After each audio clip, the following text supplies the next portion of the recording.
Inovação, segurança, programação, tecnologia, desenvolvimento. Começa aqui. Let's begin. DevSecOps. DevSecOps. O seu podcast de segurança em tecnologia.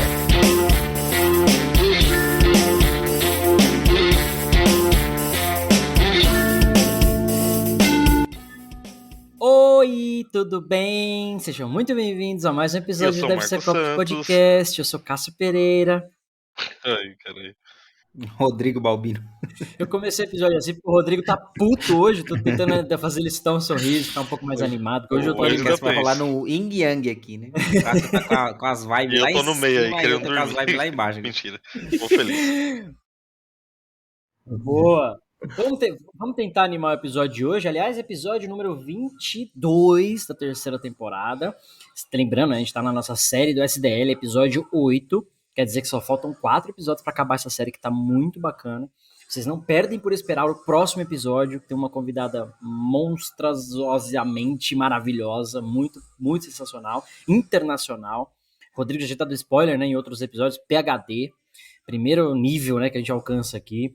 Enfim, só 4 episódios para acabar a nossa série, você não perde por esperar.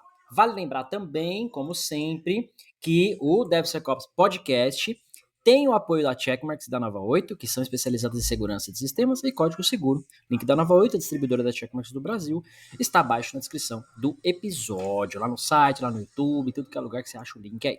Bom, episódio 8, né, da série do SDL, Use Approved Tools. Basicamente, é só você fazer hardening de tudo. É isso, Obrigado, pessoal. Obrigado por Até mais. episódio. Boa Falou. episódio. Tamo junto.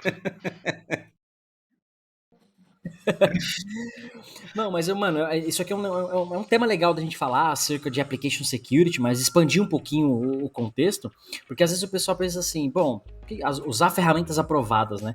Eu lembro que eu trampei em algumas das empresas que eu passei, não tinha padrão, não tinha documentação, não tinha nada, mano. Cada um faz do seu jeito, tá tudo certo.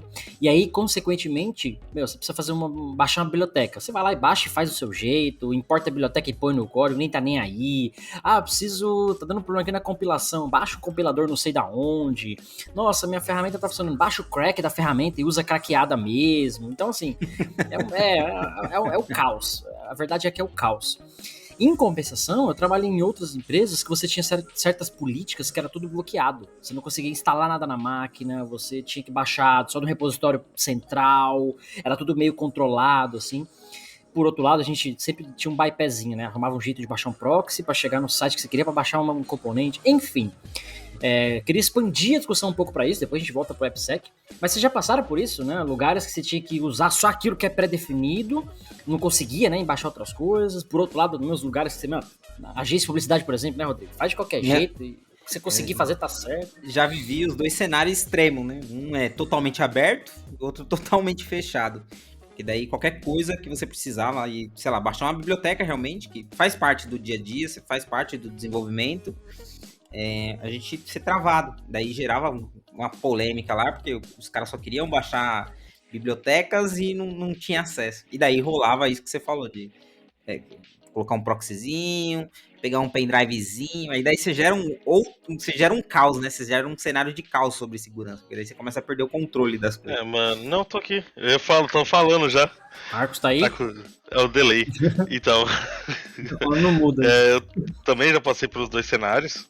Trabalhei em uma multinacional onde tudo era bloqueado, até o pendrive, a gente tinha o nível de GPOs lá tudo bem definido.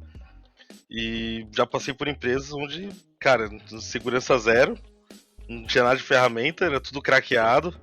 SQL, pega aqui aí no Google aí, foda-se, tá ligado? Então, os dois cenários ali, e assim, parece ser legal o mundo onde tudo é livre, tudo é free, você pode fazer tudo. Mas conforme vai passando o tempo, você vai vendo que não é bem assim. Somente quando começa o Windows Update subir, aparece lá o selinho com o seu Windows na original, você começa a perder funcionalidade. Quem nunca foi num shopping e viu aqueles totens, né, de alguma marca, alguma coisa com o cantinho ali, né? Cara. Essa versão do Windows não parece está que é legal, ativada. não, é tudo livre aqui, eu faço o que eu quero na máquina. Mas depois você começa a ver, pô, queria que tivesse um pouquinho de regra pelo menos, não queria que fosse uma casa da mãe Joana. Boa. Eu queria dar essa introduzida, né? Falar um pouquinho de contexto, porque, cara, um dos principais problemas de segurança hoje, a gente já falou no episódio sobre SCA, né, por exemplo, é o supply chain attacks, né? Ou problemas de supply chain, dependência. E um dos grandes riscos é você usar bibliotecas de fontes não confiáveis, ou pelo menos de fontes não oficiais. Então você tá lá no .NET, você quer baixar uma biblioteca, você usa no Get Package Management. Você quer tá lá no Maven, no Java você usa o Maven ou Gradle, tá lá no Python você usa o pip, enfim, né? Então, cada um tem o seu gerenciador de pacotes lá, o NPM, no Node ou o Yarn, enfim, né? E aí quando você fala assim, puta, cara, já cansei de entrar naquele projeto, naquele site, que é um site laranjinha. Eu fugi o nome agora, mano. Que era só pra projeto .NET. Não. Era um site que, mano, é cheio de indiano que faz os projetos e posta lá. Era um site laranjinha, project alguma coisa. Então, mano, eu lembro que uma vez eu precisei fazer um menu em .NET, cara, eu não achava de jeito nenhum aquele formato do menu, como resolver o problema lá. E eu achei o cara fez exatamente o que eu precisava, subiu lá o projeto. Só que tinha várias libs que não eram oficiais. Mano, a lib lá não sei da onde, o nome de lib nada a ver e tal. E, mano, meti a lib pra dentro, faz funcionar e tá tudo certo. E esse é um dos principais problemas de supply chain. Se você não tem a confidencialidade daquilo, você não sabe de onde está vindo, quem é a fonte, você não vai abrir o open source inteiro, fazer um scan do código, você não vai fazer isso. Você simplesmente baixa a lib, importa e está usando. Então, não ter este padrão, essa padronização, é você admitir praticamente, importar um risco absurdo, né, que você não tem nem ideia do que pode estar acontecendo. Já acontece baixando de fontes normais, né? Você tem a dependência. Imagina quando você baixa um negócio do lugar que você não conhece, né? E você falando assim, parece um dos maiores absurdos do mundo, né? Você fala, puta, o cara tá pegando coisa que ele não sabe nem da onde que é, não sei o quê. Parece que é uma coisa muito fora da curva e você vai ficar espantado se você ver o quão frequente é isso, né? Como funciona o desenvolvimento. Então, às vezes o cara tá lá correndo, fazendo alguma coisa que ele não consegue, ele tem um prazo para amanhã, ele desconhece, sei lá, uma coisa simples, ele precisa fazer um request utilizando a linguagem X. Aí, em vez dele criar do zero, toda aquela parte de request, ele vai lá e request, sei lá, Node.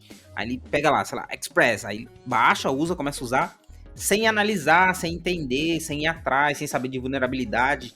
Então, o mundo de desenvolvimento, ele tem essa dinâmica, né? Ele precisa de tudo para ontem, você tá correndo com aquilo, e se você não tiver bem definido as ferramentas que você vai utilizar, as bibliotecas, as fontes de onde você vai tirar aquilo, vai acontecer isso. E, cara, né, vou dizer que acho que, se não todas, quase todas as empresas que eu passei, você via esse cenário acontecer. Cara, isso é muito triste e ao mesmo tempo eu entendo. Porque o próprio negócio, muitas vezes, não é que força isso, mas o fluxo é esse, mano. O bagulho vai subir amanhã. Por outro lado, ninguém decidiu hoje que vai subir amanhã. Então, tipo assim, né? Você tem um requisito, já teve a ideia do software, já teve umas etapas atrás. Então, de certo modo, você teve tempo pra pensar, fazer uma arquitetura. Sei lá, é meio complicado julgar sem estar em todos os cenários, né? Isso daí é uma bola de neve. Porque imagine assim, chegou uma demanda. E se o cara, ele faz dessa forma, vai lá e faz na coxa, sai correndo, pega na internet, Stack Overflow, baixa, copia, o cara não tá sabendo o que tá fazendo, coloca lá e ele entrega num prazo. A próxima demanda, ela vai vir também com essa velocidade. Emprega, tem que ser pra ontem, e daí vira bola de neve. Cada vez mais o cara quer mais velocidade. Agora, quando você traz essa maturidade e começa a bloquear isso, então, cara, eu preciso pra ontem. Calma aí. Ó, isso daqui, essa feature, X tempo. Ah, porque tanto tempo? É só um botão. É só um botão, é X tempo. Porque você leva em consideração, então, levou tempo pra eu entender isso. Eu ficava pensando, caramba, mas quando que vai vir alguém falar pra mim sobre segurança? Quando que vai vir alguém falar de qualidade? Quando vai vir falar de teste? Tipo, eu sempre esperava isso acontecer como um todo. E eu só consegui mudar a maturidade ali de desenvolvimento quando eu agreguei isso para o meu processo de desenvolvimento. Então, eu já levava tudo isso em consideração. Cara, preciso isso para ontem, tá? Tanto tempo. Cara, é muito tempo, o fulano faz para ontem. O fulano não faz para ontem, ele vai... Não, então, muda essa história, porque se você começa a jogar para fulano fazer, você... você jogou a qualidade fora, você jogou a segurança fora. Então, quando você agrega isso e torna aquilo aberto, as pessoas começam a pensar 2 vezes antes de solicitar as coisas para ontem. Cara, tem um negócio rodando e o negócio geralmente acontece assim, como o Cássio falou, às vezes chegou o negócio para ontem, mas isso tá rolando há uns 2 anos. Tá rolando essa conversa há muito tempo. Alguém colocou debaixo da mesa ali e esqueceu. Então, tem que começar a resgatar isso. Então, é claro que realmente existe coisas que você precisa de uma agilidade que é para ontem. Tipo, sei lá, caso de vulnerabilidade, caso de fix, que não seja uma vulnerabilidade, mas tá dando um erro em alguma feature que aconteceu e tá tendo prejuízo financeiro. Então, os caras é para ontem, faz reverte, então, esses casos são para ontem. Agora, os demais, a gente tem que assumir essa responsabilidade de botar a mão e não largar sem a devida qualidade, a devida segurança. Não, eu ia falar que concordo, Muito bom, só que eu mandaria o fulano fazer. O fulano não faz pra ontem? Eu não. Mas no rabo, cara. DevSecOps. DevSecOps. Você viu que eu fui ninja agora, eu soltei a vinheta, ela falou palavrão. Ninja. Você reparou, né? Eu tô monstro. Não seja por isso, vai se... Eu tenho inteligência artificial aqui, já ficou clicando na vinheta direto. Mano, esse ponto é interessante porque exatamente hoje, no dia que a gente tá gravando esse episódio aqui, eu participei do primeiro meetup fora do Brasil na minha vida. Inclusive, eu apresentei um meetup, inclusive, da WASP, né? O WASP Chapter Poland, então foi muito louco participar, muito louco organizar, né? Enfim. E aí, cara, conversando com a galera aqui, né? Finalmente, depois do Covid, voltando aos eventos presenciais e tal, eu senti muito disso, assim, a maioria da galera de segurança, e o pessoal falando realmente isso, cara. Os negócios, o developer, a galera não tá preocupada com a segurança. E olha que eu tô na Europa, aqui, a preocupação aqui é maior. Então, pra eles falarem isso, tipo, você pegar o não preocupado daqui com o não preocupado do Brasil, o não preocupado daqui é ter um checklist, ter uma automação e ter pelo menos uma ferramenta rodando de segurança, saca?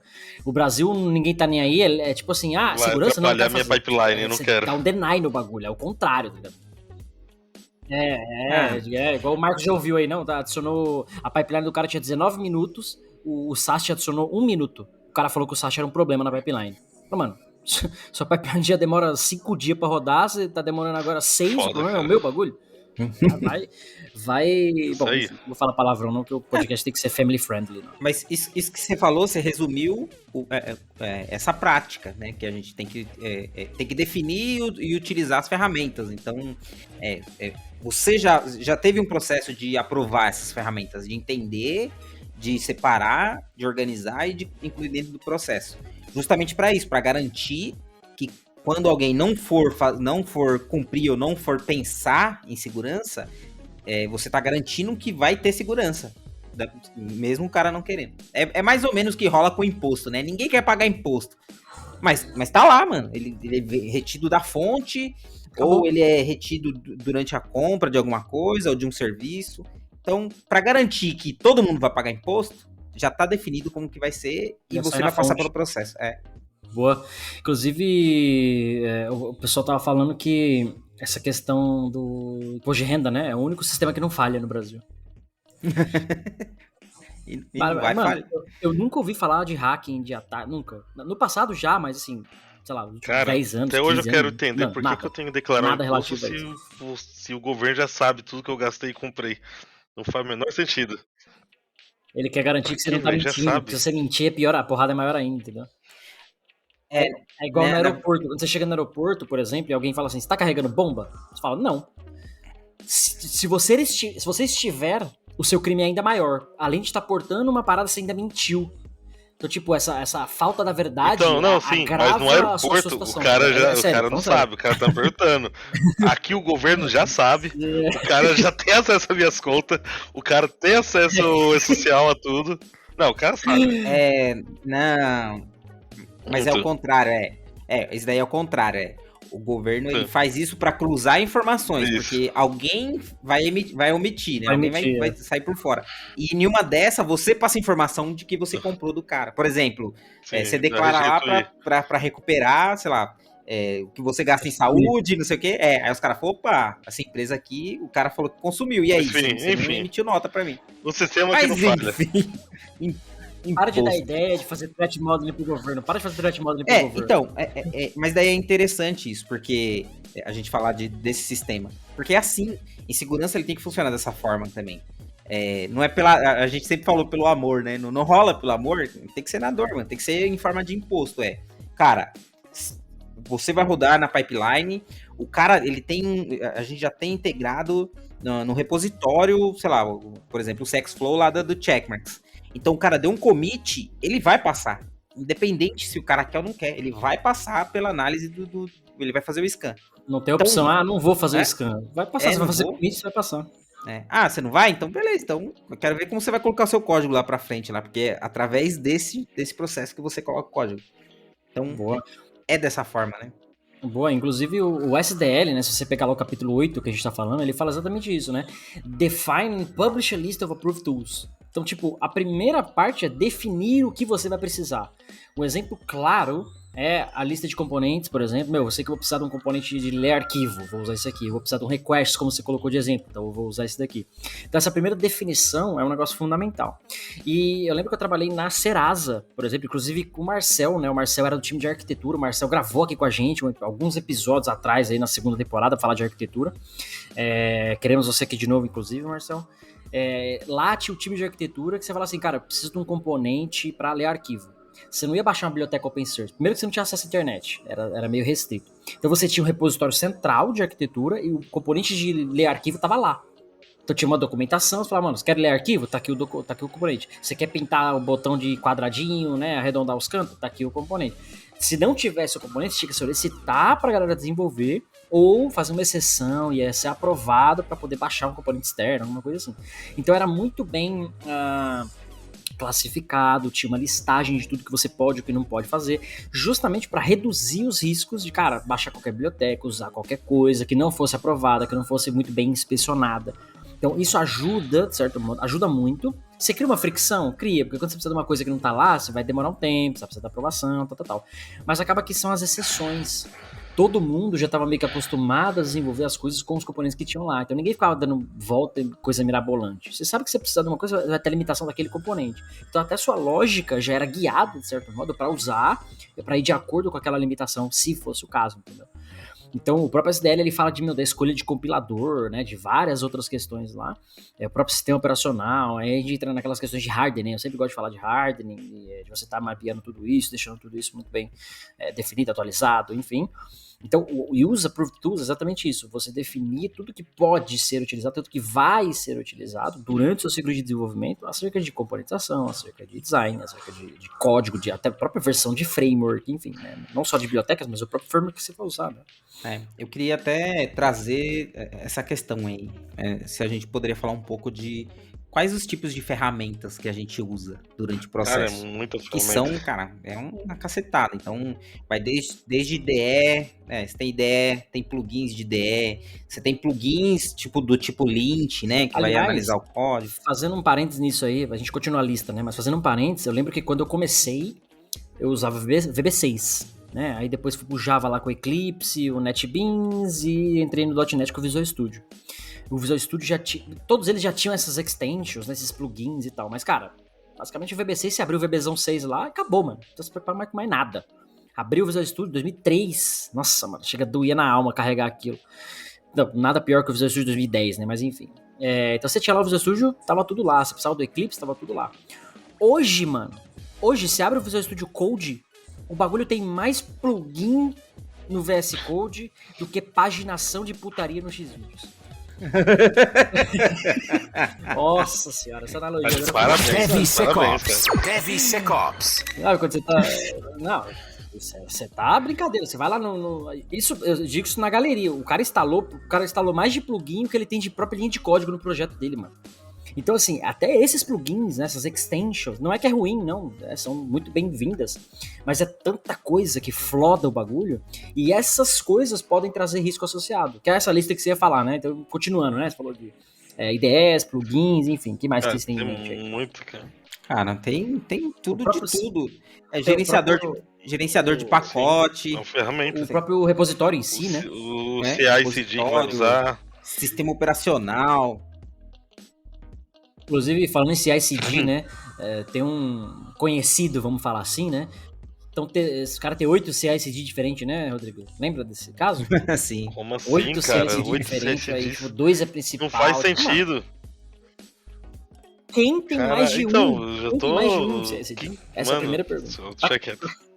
Sem citar nomes, mas pelo amor de Deus. Porque tem que manter a régua, né? Sem nome. Imagine- Um conhecido. Imagine o controle disso. Imagine Cara, o controle imagina a mão versão de obra disso, humana. porque Custo que você tem pra fazer tudo a isso. gente não, você acaba esquecendo, né? Mas essas ferramentas, elas sofrem, elas têm vulnerabilidades também. Elas têm vetores de ataque e elas vão ficando defasadas. Então você tem que estar controlando, você tem que estar atualizando, você tem que manter o ambiente seguro. Inclusive, um exemplo, você vê o Jenks lá, o Jenks, ele te mostra, assim que você abre ele mostra uma lista de vulnerabilidades. Então é comum até você ver um monte de vulnerabilidade que ele está apontando.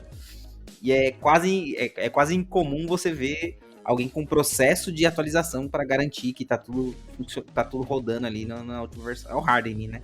É o hardening. Conversa. E nesse caso você tá falando, entra em questões de infraestrutura também, né? Você não tem como correr da infraestrutura. Você precisa da própria máquina para codar, enfim. Nem que seja entrar num browser de alguma forma para usar uma ideia online, né? Enfim. Mas falando um pouquinho disso aí, né? Você fez pensar no outro cenário, que é a questão das squads hoje em dia. Então, você tem as squads autônomas, né? Que a galera sempre tem trago muito isso, né? Empoderar e tudo mais.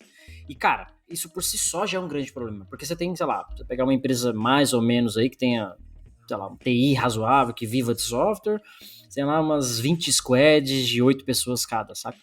Então, se você parar pra pensar que cada squad tem independência de escolher a linguagem, o framework, o CI/CD, o banco de dados, o whatever, tipo, mano, a menos que você tenha um cara de segurança pra cada uma, ou uma central pra isso, e todo mundo tem que seguir isso aqui, corporativamente falando, mano, esquece, porque você não vai conseguir manter esse nível de SDL8, né, que a gente tá falando aqui, de ter um guia de ferramentas, um guia de que pode ser usado, não pode ser usado, inclusive versão, né, pode usar, não pode usar. Aliás, puxando outro gancho aqui, né, eu lembro que cara, faz um tempo já isso, a época quando lançou, depois do Windows XP veio o Vista, né? Depois do Vista foi o Depois do 7, Vista teve outro. Qual depois foi? do 7 o 8, do 8.1, 7, 10, 11. 8, 10, 11.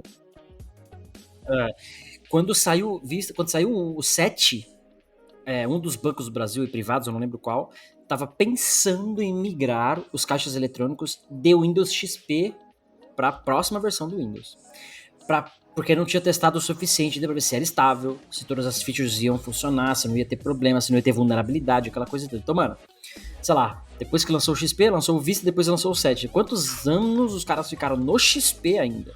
Fazendo patch, aquela coisa toda, até a Microsoft falar, mano, não vai ter mais update pro XP, agora você tem que migrar. Então, assim, a preocupação que era você ver se o negócio vai ser adaptado para você ou não. Então, veja que até a latest version, né, que seria o Windows Vista na próxima, né, os caras falam, não vamos só simplesmente atualizar, precisamos testar, precisamos homologar. E aí, quando eu dei o exemplo da Serasa, né, lá a gente tinha esse departamento de arquitetura e tal, então, quando sair alguma coisa nova, cara, essa galera ia testar, implementar, ver se não ia ter impacto, tal, justamente para não trazer esses riscos, né, ou não derivar esses riscos para as outras equipes depois. Então, até esse próprio processo, né, de definir e validar essas ferramentas, e aí olhando para o ciclo de desenvolvimento, para tudo que é ferramenta, inclusive as ferramentas de segurança, SAST, DASH, SCA, whatever, tem que ser muito bem validado, né, cara? Então não dá para ficar usando qualquer coisa, né? O próprio compilador, mano, você é para pensar que você pode ter uma empresa que desenvolva firmware, né, o hardware, e vai um firmware embutido ali, e você pode pensar que, cara, durante a compilação tem um malware que injeta alguma coisa no seu código, no binário que você não tá vendo, né? Você confia no compilador, você aperta Ctrl Shift B no Visual Studio e beijo, tchau. Você quer ver a DLL pronta do outro lado, o EXE. Então como é que você garante que o compilador não tá inserindo um malware no seu binário que vai ser executado depois? Tipo, mano, né? Tem ferramenta para isso? Como é que a gente valida isso? Então, essas preocupações é que, dependendo do lugar que você trabalha e do nível de proteção que você precisa se preocupar, aí elas começam a vir à tona. Talvez a gente não discuta tanto isso no Brasil, pelo menos, né, no nosso ciclo comum, porque normalmente a gente está lidando com ou finance, né? É banco e tal. Então é web application, mobile de alguma forma. O cara faz ali um obfuscation, algumas coisas assim. Mas esse nível de preocupação, mano, será que o compilador que eu tô usando na versão tal aqui tá fazendo o que eu preciso? Não tá injetando nada no meu código ou coisas do tipo, né?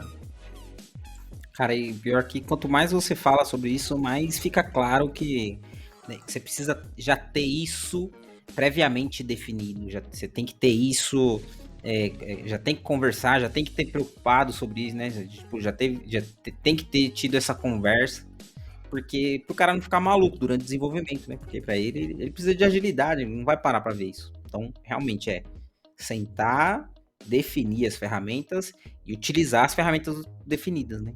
Porque senão não adianta nada você pensar em toda a segurança, aí chega o Joãozinho que acabou de chegar lá, e cara, puta, eu gosto dessa ideia com esse plugin, o cara põe lá e daí pula tudo que já foi definido, que foi visto, né? Então tem que ter uma política que garanta que isso vai ser... vai ser Não, só seguido. complementar o que o Rodrigo tá falando e falar, o Marcos. nosso tema. Atendendo um cliente, eu acabei pegando uma situação dessa. Ele tem uma ferramenta homologada, o VS Code, só que não tem a permissão necessária para utilizar a ferramenta dele. Então ele tem que emular usando o WSL. Olha que barato. A máquina Windows dele não tem permissão, então ele emula a ferramenta. Senhora. Logo, o plugin da solução Checkmarx não funciona corretamente porque está emulado e ela faz instalação local, não dentro do WSL. Olha que loucura quando a gente começa a pensar nessa questão de ferramenta homologada, permissões, Nossa, velho, questão de segurança. eu lembro que eu tinha um colega que ele trabalhou numa consultoria na época da faculdade e tal. E ele falou, mano, era uma consultoria muito louca, né? Todo mundo queria trampar lá e tal. E eu lembro que eu falei, mano, e aí, como é que é lá? Primeiro dia, segundo dia? Ele falou, mano, uma bosta. Eu falei, por quê? Ele falou, mano, porque você trampa você fica no escritório da consultoria, mas você tem uma máquina, basicamente a sua máquina é uma estação burra. Então a sua máquina, você ligou a máquina, ela conecta numa VM. Dessa VM você conecta numa máquina remota no cliente e você trampa nessa máquina remota. Então, só de você estar local emulado já era lento pra caceta. O cursor do mouse tinha rastro, sem você pôr o rastro. E aí, dentro dessa máquina, você tava num remote desktop no cliente, mano. Aí você tinha ainda a latência de rede e tal. Eu falava, mano... Ele falou assim, literalmente, você tava programando, você digitava a linha de código, a letra ia formando, assim. Não é que ia aparecendo letra por letra, ia desenhando a letra como na que tela. trampa assim, velho? Ah, mano, no dia bom... Ele falou que no dia bom não desenhava a letra. Você digitava lá, Cássio. Aí aparecia C-A-S... Esqueci. Então, tipo assim, tinha uma latência que, cara, pra programar assim.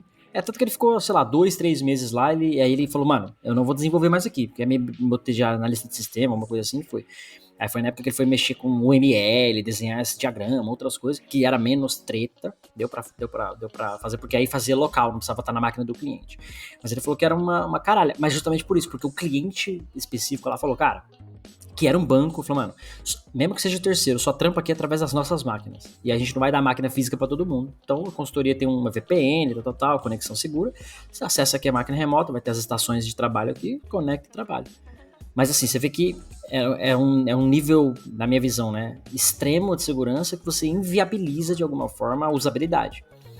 Poderia ser da mesma forma, de um jeito um pouco menos, sei lá, blocante, né, se a gente pode chamar assim, e um pouco mais frente pro próprio trampo em si. Imagina os caras desenvolver, mano, aí sim vale a pena. Quando o Rodrigo falou, mano, quanto tempo demora pra fazer essa feature? Normalmente é um dia, mas aqui é um mês.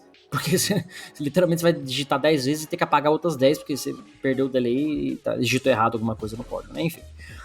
Mas essa questão é importante, cara, de ter essa definição, né? Ter esse baseline do que pode usar, como pode usar, a versão que você tem que usar. Inclusive, o Rodrigo trouxe um tema legal quando a gente falou disso outro dia sobre SCA, que é aquela questão do, mano, você bota o latest lá, né? Para um componente, em vez de especificar a versão, né? E aí alguns normalmente fazem o update automático. Mano, e aí tem um update que tá com bosta, você fez o patch automático e já quebrou a aplicação, quebrou o SEO, sei lá. Então até o latest por si só, você tem um guia de hardening, de manter atualizado e tal, mas, mano, valida primeiro, não sai aplicando o bagulho em produção, Kubernetes, imagens, né? Cada aplicação sobe outra, já tomar na tarraqueta, né? Eu já vi utilizar código público e daí um dia Puta que simplesmente pariu. apagaram o repositório. Tipo, foda-se, não vou fazer mais. E daí trava seu sistema, porque você não tem você não tem uma fonte própria. Então, qual que é a ideia? A ideia é você, se você consulta alguma coisa de fora, você ter essa análise dessa biblioteca e você armazenar essa versão já analisada. Então, você tem o backup dela, mas você tem essa versão dela dentro de casa. Existem ferramentas, acho que aquele Harbor, né, faz isso. Você mantém sua biblioteca, suas libs dentro de casa. E pronto, mano. Agora, se o cara derrubar, se o cara vai lá, você corre o risco. Eu já vi um ataque, eu esqueci o nome desse ataque. Que os caras simplesmente, se eles mudam o nome do produto, o repositório fica lá em aberto. Então você pode ir lá e sequestrar esse repositório. Pegar e cadastrar um outro com esse nome. E daí a galera já tá utilizando. Então, como eu posso dizer? Alguém deixa um buraco e você só vai lá e entra pelo buraco que foi aberto. Acabou, mano. Olha, Marcos, você se já for entrou no falando buraco de armadilha, sim, já caí em alguns buracos da vida. Pra ser mais sincero. Buracos da vida trazem coisas pra gente DevSecOps. que não é tão legal assim. Inclusive, mas recentemente você que tá batendo golpe aí, aí né? cai A gente quem quer. sabe, né? O hacker. O grande hacker. Um dia a gente conta essa história aqui, se o Marcos quiser, mas enfim, o grande hacker. Cara, eu ia aproveitar. Mano do céu, eu até perdi o fio da meada. Não, esse episódio eu não vai ouvir mesmo. Podcast, né? Então, eu ia aproveitar que o Rodrigo falou ali de Kubernetes, de Docker, que é uma outra realidade, né? A gente começou a containerizar tudo. Tudo agora tá indo pra container.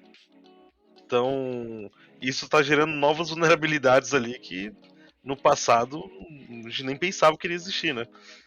Igual Isso. O próprio problema de supply chain, né, mano? O container já vem com embedado, já vem com algumas coisas. Já ali, vai né, vir com o pipistal, PCO, o próprio Blip, que vai ter problema. O Getstal ali já vai vir já chumbado. E normalmente o pessoal.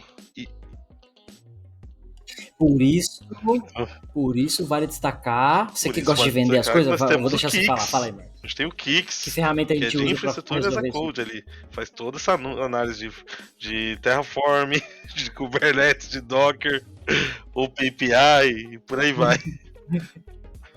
Checkmarks, óbvio. Quem que é? Quem que fez o Kix? Boa. Mano, Open Source. O Kix? Kix.io, pode entrar aí agora. Não era Open Source. Tá lá disponível. Não. Isso, e não é Kix de chute, não, é KICS, né? Boa. Boa. Mas, se você não quiser usar... Ou pra ferramenta de AST da Checkmarks que vem integrado. Facilita. Não.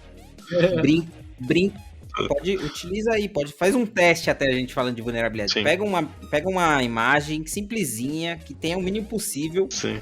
E roda um Docker Scan. Sim. O Docker, ele agregou, né? Acho que é do Snyk, né? Que ele roda. Ele faz uma análise de IAC da própria imagem. E você vai ficar... Cara, você vai ficar assustado com o tanto de vulnerabilidade que você vai ter com imagens, tipo, simples, padrão, sem nada. Só baixa e roda um scan. E vou estar estando dizendo mais. Faça o mesmo no seu projeto Node. Pega o seu projetinho Node aí, digita lá, npm audit, dá um enter. Vê quantas vulnerabilidades vai vir ali, quantas você consegue resolver. Você manda pra gente comentar. Eu tava falando pro Cássio esses dias que eu fiz uma brincadeira lá, escrevi Hello World, literalmente fiz um Hello World em Node, coloquei ele dentro de um container e fiz um scan. Cara, coloquei uma biblioteca, Ele já trouxe outras 15 bibliotecas agregadas, essa daí. Já apareceu lá 40 e poucas vulnerabilidades. Hello World. Esse foi o código que eu fiz. Cara, Hello World. Cara, você falando do Node, mas tem vulnerabilidade pra o PHP, só de você digitar o menor e interrogação, você já gerou 40 vulnerabilidades ali. PHP é foda. E se você estiver usando um Laravel da vida, um Symfony, algum outro framework ali, você dobra a quantidade de vulnerabilidade. Eu até brinco que o WordPress nunca termina de corrigir vulnerabilidade, né? Tá ali, o tempo inteiro, todo dia. É verdade. Sim. Inclusive, você pegou um ponto muito bom agora falando disso. Eu lembro que o professor meu fez uma pesquisa de WordPress, ele desenvolveu um plugin, de WordPress, e o plugin não fazia nada. Era só lá, um plugin, sei lá, com um nome popular, que na proposta popular, não fazia nada o plugin. Mas literalmente ele publicou na loja lá, não lembro, na época do WordPress, lá você tinha um marketplace lá, e as pessoas podiam baixar de lá o plugin. E aí ele viu que tava tendo download, o plugin não fazia nada, as pessoas baixando a parada. Aí ele falou, mano, eu vou fazer uma zoeira. Ele botou no plugin dele que criava um banco de dados. Uma vez que você tem um plugin instalado no WordPress de alguém, você tá na base de dados da pessoa. Então o que o plugin dele fazia? A hora que o cara instalava, ele apagava, ele gerava o usuário admin na base de dados do WordPress da pessoa e mandava pra ele o usuário e senha, ele logava e tirava o usuário do admin da pessoa. Basicamente ele ganhava acesso a qualquer WordPress que instalasse o plugin dele. E aí, mano, não tinha validação, não tinha nada. E a galera simplesmente instala, não abre nem o código pra ver o que tá fazendo, não valida a base de dados, né? Então uma série de coisas acontece ali por trás que você não tem ideia. Só de usar uma biblioteca de terceiro, só de usar uma parada assim. Eu lembro que quando eu fiz forense, uma das, primeiras aulas, assim, entendendo, né, o mundo da forense e tal, eu lembro que, porque forense é uma parada muito específica, né, então imagina que você precisa saber o que aconteceu num computador, em determinado dia, data e hora, enfim. E uma das pesquisas lá falou que assim, cara, nenhum Windows, nem a Microsoft consegue falar quantas coisas ou quantos eventos acontecem a partir do momento que você aperta o botão ligar. Né, fica inicializando ali o sistema operacional, HD, vai instalar toda a máquina, vai subir o Windows. Então, mano, é imensurável quantas coisas acontecem. Escreve no registro, informação ali, informação aqui, bilhões de informações. Então você consegue saber quando foi ligado, data e hora, essas coisas, mas tudo que aconteceu exatamente só de você ligar uma máquina, é tanta coisa que você não tem mapeado isso. A própria Microsoft não consegue mapear. Linux também, imagino que seja da mesma função. Então, o fato de você estar confiando em qualquer coisa de terceiros, mano, qualquer coisa, uma simples lib, como o Rodrigo falou ali, usando o Hello World que ele estava fazendo lá, um próprio sistema operacional inteiro, uma imagem, o próprio IDE que você está usando, não interessa, mano. Se é um bagulho que você não fez, pensa duas vezes, analisa, homologa, testa, inclusive, né, puxando outro gancho aí, na época de Threat Intelligence, surgiu aquela notícia, né, de que os roteadores da marca X lá já vinham da China com malware. Então, tipo, mano, você comprou um roteador, aí você põe na sua empresa lá. Mano, já tá com malware. O malware, você tá no roteador, você tem acesso a todo o tráfego de rede. Criptografado ou não, você tem acesso.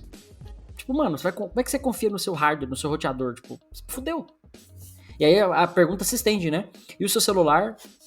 E os roteadores das empresas, né? E todos os outros hardwares, e o firmware da placa-mãe, do processador, enfim. Você tem que confiar, você tem que fazer. É por isso que o governo dos Estados Unidos, por exemplo, tá proibindo o uso de certo drone ou aparelho ou coisas que vêm, sei lá, da China ou da Coreia, porque eles estão pensando nisso, nessa segurança, né? Porque, cara, o negócio já vem embedado. Como que a gente analisa? Como que a gente garante que isso daqui não tem uma espionagem aí por trás? Então, é melhor nem usar. Acabei de lembrar que eu uso o Kaspersky como antivírus. Né? Vai pro Avast aí. É russo, né? Tirar. Exatamente, cara. Fica melhor ficar sem antivírus do que usar um perigoso. Russo. Bom, muito bom. O que mais temos para discutir desse tópico? É um tópico simples, amplo ao mesmo tempo, né? Mas para não chover no molhado, né? Eu acho que tem uma série de coisas. Vamos adiantar os recadinhos. Quer adiantar os recadinhos de hoje, Quem estiver escutando a gente aí nas plataformas de áudio, por favor, clique no botão seguir. Ajude a disseminar aí, ajude a divulgar a informação de segurança. O episódio tá maneiro, tá legal. Se você ficou até aqui é porque você tá gostando. Então divulga aí. Vamos trazer segurança pro povo aí. Se estiver no YouTube, clica lá no gostei, compartilha, deixa um comentário, clica no sininho, ativa a notificação também.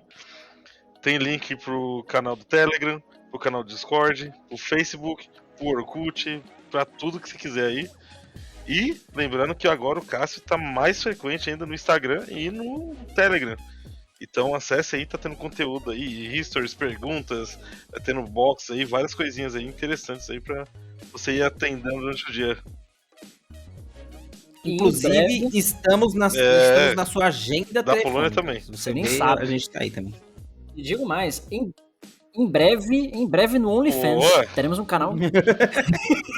Teremos um canal no OnlyFans. Então. Packzinho de Pack de episódios, algumas coisas que a gente pode fazer lá, né? Mas aí lá você tem que pagar, né? Aí lá você tem que pagar, né? Pior que Tem mó galera que tá é um usando, absurdo falar isso, porque Pior que tem tem mesmo. uma galera dev que tá... Lógico que tem. Mano, vamos lançar um DevSecOps podcast Sim. OnlyFans e a gente posta conteúdo exclusivo, obviamente, né? Coisa que a gente não posta aqui, a galera Com a- paga. De repente até conteúdo proibidão. Não, aí não. Com não, a aí não, Lola aí pra fora. apelou. Não, aí jamais. Né? Não, Segurança, é minha informação privada, eu não posso postar. Sim. Né?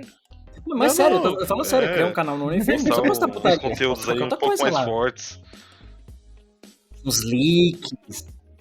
Então, Vale a pena, né? Postar pode ser. umas informações dos ouvintes. Dos informações, ouvintes que a gente não gosta. informações O cara de que tá algumas enchendo o empresas. saco, a gente vai lá, hackeia a vida do cara, posta a informação dele lá. Vocês Brincadeira, a acham gente que não hackeia vocês não. Ficou ouvintes, pulga fica atrás da tranquilos, orelha aí. Muito bom, mano, muito bom. Essa parada de Use Approved Tools é uma parada... parece óbvio, né, mano? Mas quando você dá essa autonomia, né, para squads, para times e tal, você perde um pouco do controle se você não tem uma norma bem especificada, políticas bem especificadas numa empresa, né, numa corporação. Acho que quanto maior a empresa, isso é bem mais estabelecido.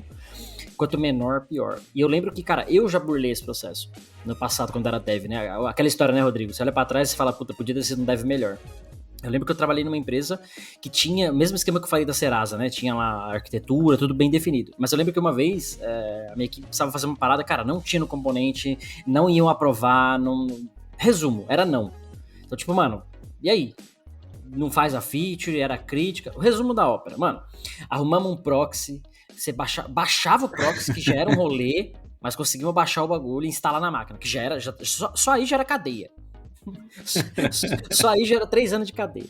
Aí beleza, com o proxy instalado, consegui entrar em qualquer site. Aí conseguimos entrar, não era nada pornográfico nem nada, mas entramos no site que falava como fazer o que a gente precisava.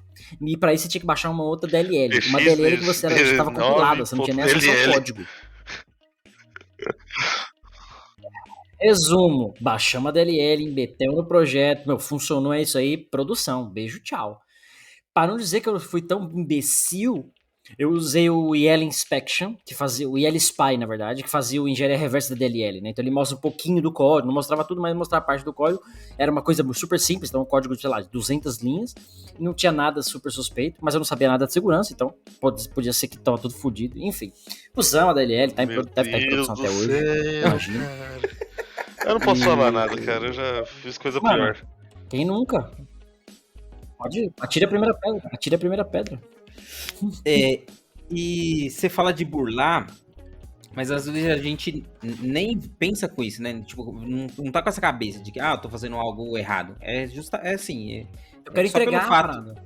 Então, não, mas só pelo fato da cultura de desenvolvimento tá migrando para DevOps, né? Tá vindo para essa cultura de DevOps, nada mais é do que o time de desenvolvimento mexer com operação, que é, cara, beleza, eu ajudo a definir banco de dados, eu ajudo a definir repositório, rede, segurança. Então, dar esse poder pro desenvolvedor. Então, o cara, ele tem o poder de colocar ferramentas. Então, tem empresa aí que os caras, sei lá, eles vê alguma ferramenta interessante na internet, ele já quer usar. Então, ele vai lá e usa a empresa para testar aquela ferramenta. Você tá falando disso? Sabe um ódio que eu tenho? Pra ver funcionar. Nego que sai porra de um framework novo e já começa a utilizar, tá ligado? Botar em produção o bagulho. O bagulho acabou de sair, velho. O bagulho deve estar chumbado de vulnerabilidade, o nego tá usando ali, codificando e já quer que... Não vai ter solução de SaaS pra fazer scan dessa porra. É novo, acabou de sair. O cara tá infectando a própria empresa sem saber. Mas... Até descobrirem, até a ferramenta de SaaS começar a fazer análise daquilo, de fato. Isso é um ódio. Mano, é uma... Eu diria que é uma série, né, de problemas e riscos envolvidos com isso tudo. Você fala de supply chain de uma maneira geral, né? Então, o Use Approved Tool, se você for parar para analisar na prática, é um problema, tá tentando resolver um problema de supply chain. Você garantir que tudo que você usa, tudo que você tá, né, de certo modo ali no seu ecossistema, esteja de fato validado por você de alguma forma, né? Então... Que foi aí que ficou todo mundo mudo? Somente o Cássio aí, ó. Tô ouvindo. Vocês estão me ouvindo? Sim, Ué, senhor. Eu tô- gravei. Tamo aí. Alto e... Eu dei uma congelada e evitei de falar pra não Puta que sair pariu, vamos travando. continuar o podcast Caiu e aqui. morreu. Não tem problema não, encerra desse jeito. Parte fudeu. Peraí que eu tinha pausa. Vocês estão me vendo agora? Vocês estão me vendo de novo? É, Voltei? Pior que tá gravando gravando ainda. ainda o áudio dele e o nosso. Não estamos mais te ouvindo não, Cássio. Tô aqui. Zero áudio. Nem me vendo? Morreu.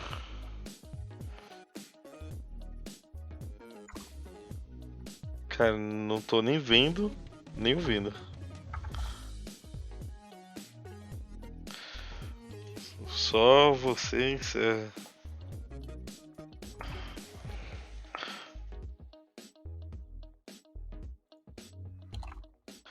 Então, pessoal, valeu aí por terem assistido.